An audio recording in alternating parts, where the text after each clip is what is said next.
Welcome to my channel today, Boo Snakes and More. Today we're going to be talking about health and human services. So please like this video and subscribe to the channel. And for more videos like this, watch my other house channel, A&A Snakes and Stuff. My youngest son's channel, Henny's Toys and Games, or my oldest son's channel, Little Chris 10. Now let's dive into the video. A top Democrat slammed the Trump administration late Wednesday for creating uncertainty and confusion in cutting thousands of substance abuse and mental health grants, and then abruptly reversing course.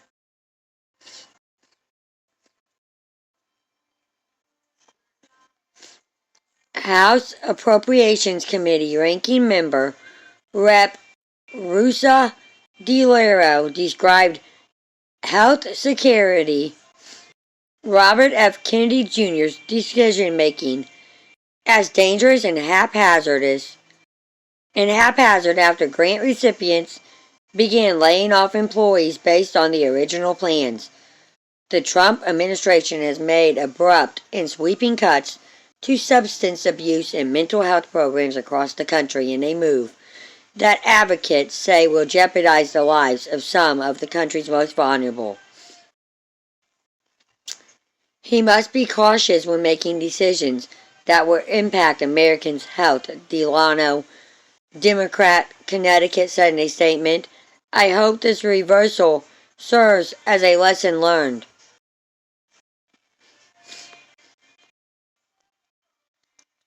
The Substance Abuse and Mental Health Services Administration on Tuesday night had canceled some 2,000 grants representing nearly $2 billion in funding, according to an administrative official with knowledge of the cuts who was not authorized to discuss them publicly.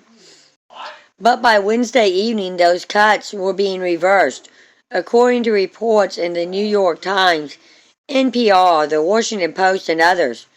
Grant recipients who had their funding canceled on Tuesday told the Associated Press they hadn't yet received word of the reinstatements. Some had already made difficult decisions in response to the cuts, including laying off employees and canceling scheduled trainings.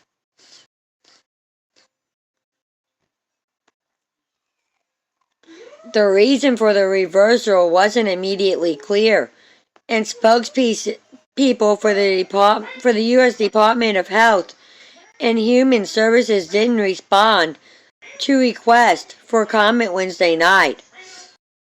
Cuts had affected a wide range of programs. The grant cancellations had pulled back funding for a wide swath of discretionary grants and represented about a quarter of SAMHSA's overall budget. They built on other wide-ranging cuts that have been made at HHS, including the elimination of thousands of jobs and the freezing or canceling of billions of dollars for scientific research.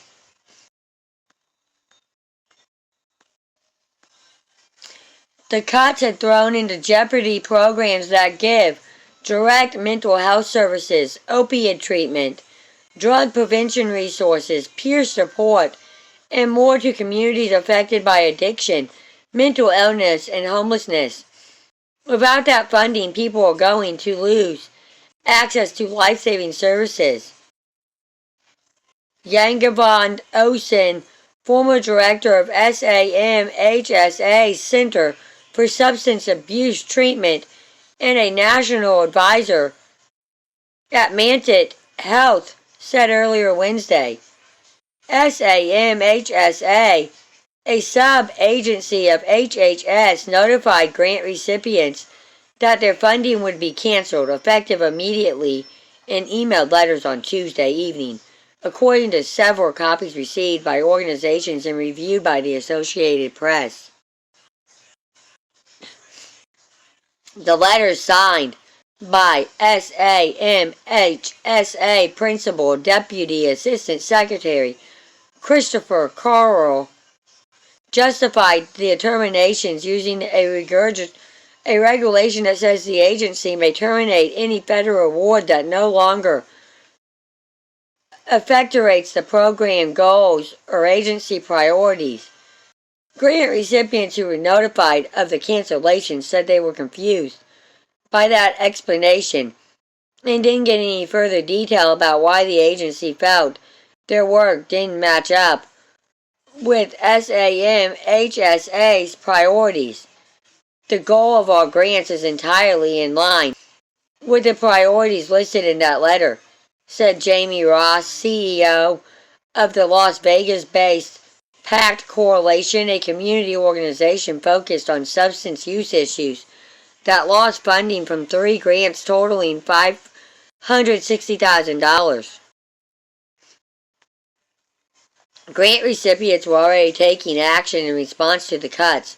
Organizations reeling from the news on Wednesday told the AP they had already been forced to cut staff and cancel trainings.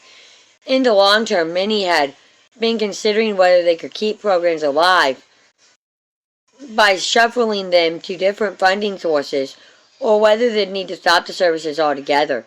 Robert Frank, CEO of the Boston-based mental health provider, the Baker Center for Children and Families, which was told Tuesday it was losing 2 federal grants totaling $1 million, said Wednesday afternoon that the loss of funding would force his organization to lay off staff and put care in jeopardy for some 600 families receiving it. One of his organization's canceled grants had been awarded through the National Triad Traumatic Stress Incentive, a more than 20-year-old program supporting specialized care for children who have been through traumatic events ranging from sexual abuse to school violence. Frank said his organization's work directly advocates SAMHSA's goals to address mental illness. He said trauma care provided to children through his organization helps people from all walks of life and reduces burdens on other parts of society. He could not be reached late Wednesday to respond to the news of the grant reinstatements. Both Ross and Ryan Hampton, founder of the advocacy nonprofit Mobilize Recovery, told the AP they hadn't yet been notified of any reversal to the grant cuts they'd been notified of Tuesday night.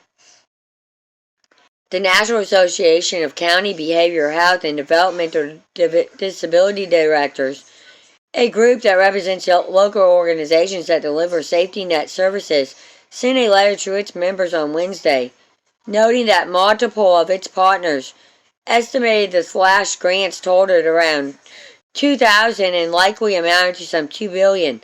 The group said the funding pullbacks appeared to focus on grants classified as programs of regional or national significance. The group said it believes certain block grants, 988 Suicide Crisis Lifeline funding, and certified community behavioral health clinics were spared from the cuts. Thank you for watching this video and peace out till the next one.